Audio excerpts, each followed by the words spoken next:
வழங்கும் கார்த்தி மற்றும் அரவிந்த் சாமி நடிப்பில் மெய்யழகன் செப்டம்பர் 27 முதல் உங்கள் அபிமான திரையரங்குகளில்.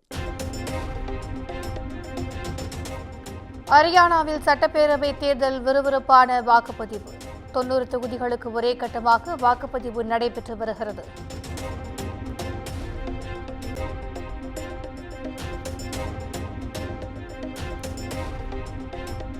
ஹரியானா சட்டப்பேரவை தேர்தலை ஒட்டி 20,629 வாக்குச்சாவடிகளில் பலத்த பாதுகாப்பு. மாநிலம் முழுவதும் சுமார் 2 கோடி மக்கள் வாக்களிக்கின்றனர்.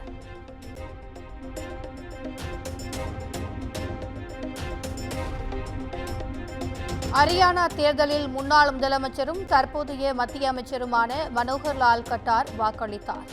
முதல் முறையாக தேர்தல் களம் கண்டுள்ள மல்யுத்த வீராங்கனை தினேஷ் போகத்தும் ஜனநாயக கடமையாற்றினார்.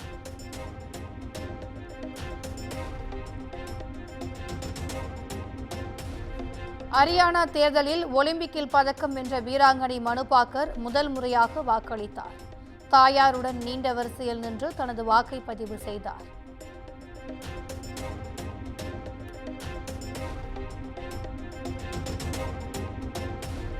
ஹரியானா தேர்தலில் அனைவரும் வாக்களித்து ஜனநாயகத்தை வலுப்படுத்த வேண்டும். இளம் வாக்காளர்களை ஊக்கப்படுத்தும் வகையில் பிரதமர் மோடி எக்ஸ் தளத்தில் பதிவு.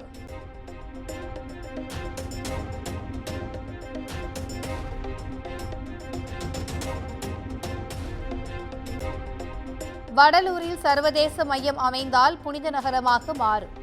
வள்ளலாரின் 202வது பிறந்த நாளை ஒட்டி அன்னதானத்தை தொடங்கி வைத்த அமைச்சர் சேகர் பாபு பேட்டி.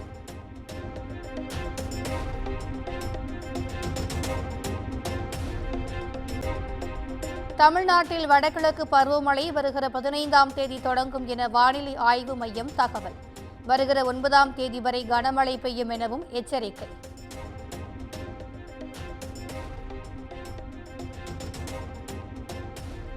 சென்னை எழிலகத்தில் உள்ள மாநில அவசர கால செயல்பாட்டு மையத்தில் துணை முதலமைச்சர் உதயநிதி ஸ்டாலின் ஆய்வு.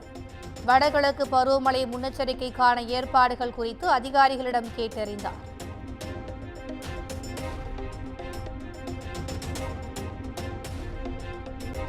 மழைக்காலத்தில் விழிப்புடன் செயல்பட்டு உயிரிழப்பு போன்ற அசம்பாவிதங்களை தவிர்ப்போம். துணை முதலமைச்சர் உதயநிதி ஸ்டாலின் எக்ஸ் தளத்தில் பதிவு.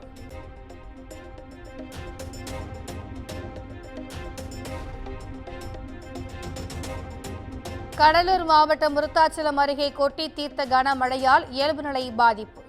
மருங்கூர், கீரனூர் உள்ளிட்ட இடங்களில் உள்ள 300 ஏக்கர் விளைநிலங்கள் சேதம். விவசாயிகள் வேதனை. கனமழை நெற்பயிர்கள் சேதம்.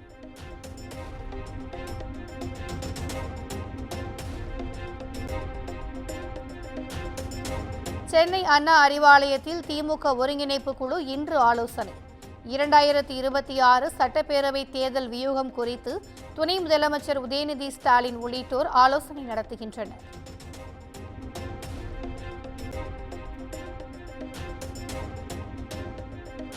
அக்டோபர் 17 முதல் 20ஆம் தேதி வரை அதிமுகவின் 53வது ஆண்டு தொடக்க விழா பொதுக்கூட்டங்கள். அதிமுக பொதுச் செயலாளர் எடப்பாடி பழனிசாமி அறிவிப்பு.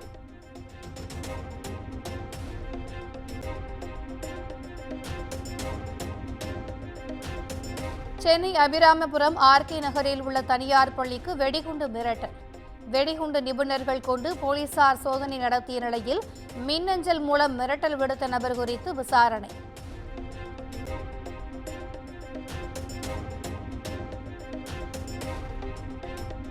தனது கருத்து தமிழிசை சவுந்தரராஜனை காயப்படுத்தி இருந்தால் வருந்துகிறேன். மது ஒழிப்பு மாநாட்டில் தமிழிசை குறித்து பேசியதற்கு எதிர்ப்பு எழுந்த நிலையில் திருமாவளவன் பேட்டி.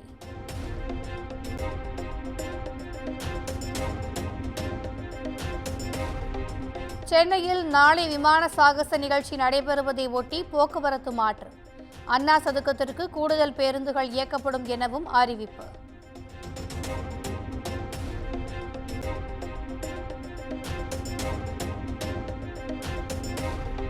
ஆயுத பூஜை மற்றும் தொடர் விடுமுறையை முன்னிட்டு சிறப்பு பேருந்துகள் இயக்கம். அரசு விரைவு போக்குவரத்து கழக மேலாண் இயக்குநர் தகவல்.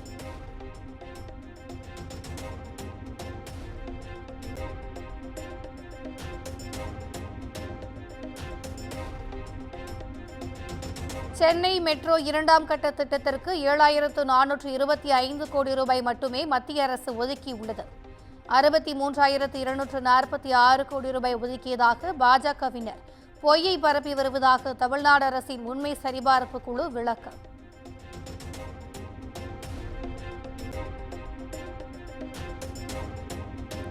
பதினைந்து மாவட்ட முதன்மை கல்வி அலுவலர்கள் பணியிட மாற்றம். திருவாரூர் மாவட்ட முதன்மை கல்வி அலுவலராக இருந்த புகழேந்தி சென்னை மாவட்ட முதன்மை கல்வி அலுவலராக நியமனம்.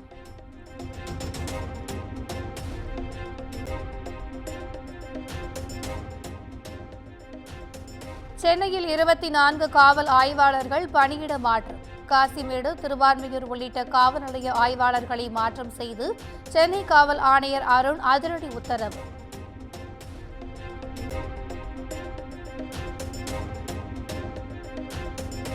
ஈரோட்டில் திருப்பூர் குமரன் பிறந்தநாள் விழாவின் போது இருசக்கர வாகன சாகசத்தில் ஈடுபட்ட இளைஞர்கள் சாலையில் நின்று குத்தாட்டம் போட்டு பொதுமக்களுக்கு இடையூறு.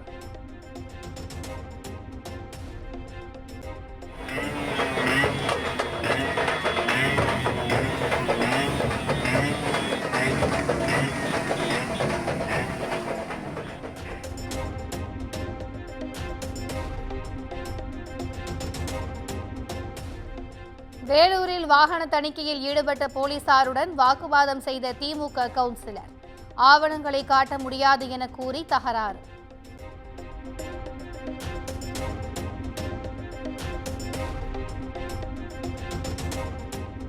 நடிகர் ரஜினிகாந்த் உடல்நிலை குறித்து வதந்திகளை பரப்ப வேண்டாம். ஆண்டவன் அருளால் அவருக்கு ஒன்றும் ஆகாது என இயக்குநர் லோகேஷ் கனகராஜ் பேட்டி.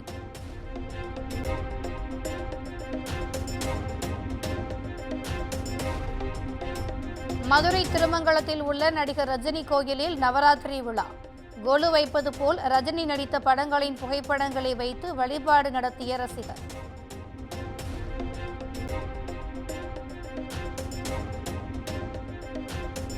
வருகிற 7ஆம் தேதி வரை பாஸ்போர்ட் இணையதள சேவை இயங்காது என அறிவிப்பு. தொழில்நுட்ப பராமரிப்பு பணிகள் நடைபெறுவதால் சேவை தற்காலிகமாக நிறுத்தம்.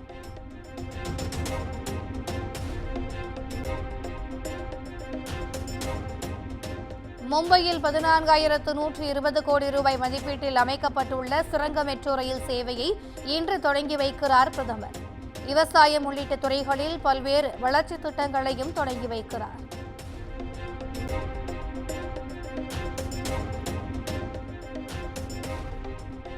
இளைஞர்களை போதைப் பொருளின் உலகுக்கு அழைத்துச் செல்கிறது காங்கிரஸ். குஜராத்தில் நடைபெற்ற நிகழ்ச்சியில் மத்திய உள்துறை அமைச்சர் அமித் ஷா விமர்சனம்.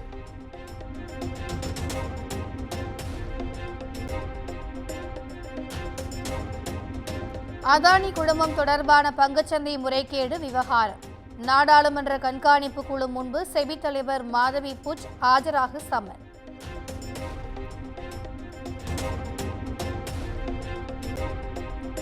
மைசூரு தசரா ஊர்வலத்தில் மிரண்டு ஓடிய யானையால் பரபரப்பு. பொதுமக்கள் அலறி அடித்து ஓடும் வீடியோ இணையத்தில் வைரல்.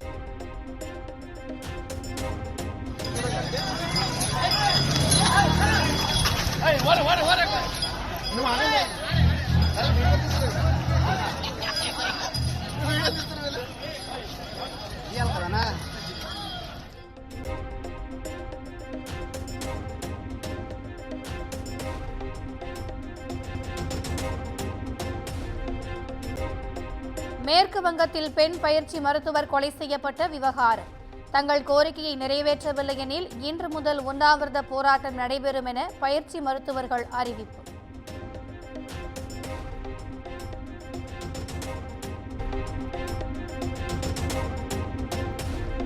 தாய்லாந்தில் புயல் மற்றும் கனமழை காரணமாக பல்வேறு பகுதிகளில் கடும் வெள்ளப்பெருக்கு.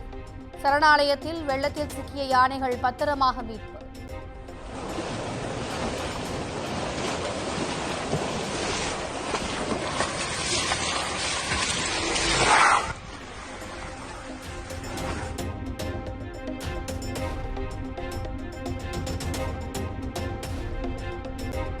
இந்தியாவுக்கு எதிரான மகளிர் T20 உலகக்கோப்பை போட்டியில் நியூசிலாந்து அணி 58 ரன்கள் வித்தியாசத்தில் வெற்றி.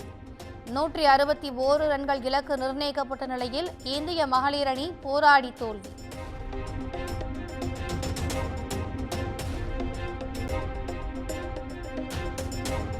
சிவகார்த்திகேயன் நடித்துள்ள அமரன் திரைப்படத்தின் ஹே மின்னலே பாடல் வெளியானது. ஜிவி பிரகாஷ் இசையில் உருவாகியுள்ள பாடலுக்கு ரசிகர்கள் வரவேற்பு.